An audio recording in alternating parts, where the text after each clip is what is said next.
by giving these soldiers MDMA therapy, meaning they give them MDMA, which is essentially what people think of as ecstasy, the street name. They give them pure MDMA, and then they assist them with they actually have a psychologist, sit with them, a therapist, and they go over all these details of these traumatic events, and they come to peace with everything. And they've had profound benefits for soldiers and for some combat journalists, different people that have been over there and have experienced the horrors of war and just general PTSD, maybe for people who have experienced violence attacks.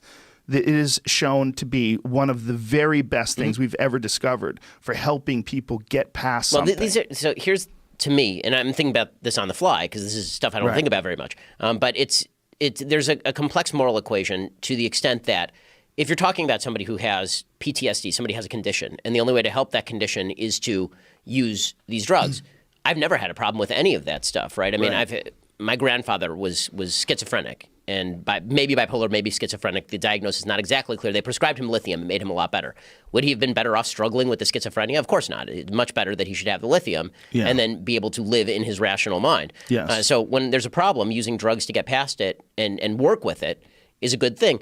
You do run the risk of the sort of Brave New World situation where you have a group of people who have a certain level of ersatz happiness that is not driven by a point of view, but more by just these chemicals in their body. The chemicals affect your point of view. Well, that is 100% true. Yeah. But Yuval Harari talks about maybe this is the future, right? He talks about the idea that maybe the future is we just drug ourselves until we're happy, basically, or that happiness is the drugs.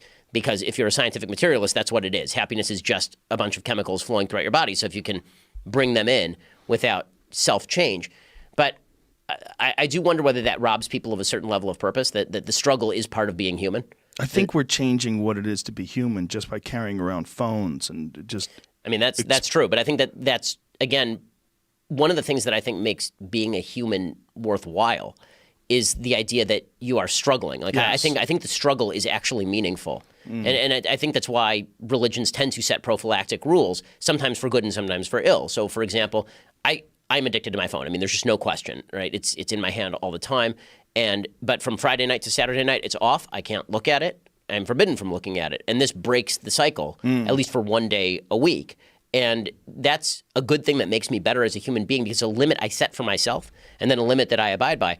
And if you believe in self-mastery, where's the happy medium between self-mastery and I need a little bit of aid? And I think that there is a happy medium there, but I'm not sure that drugs are the answer to. I don't think you're suggesting drugs are the I'm not suggesting that. And I think there's also a problem with the word drugs.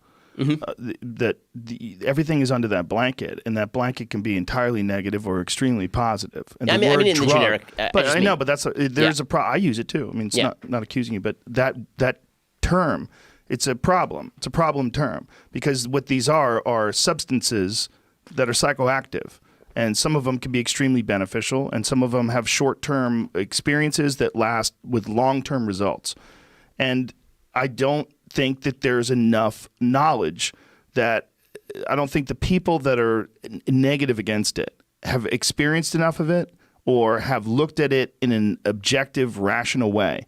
Because I think it's something that could be here to aid perspective, to give people a chance to think outside of their normal, conditioned way of thinking that might have been established by their community or by their church or by their neighborhood, whatever it is.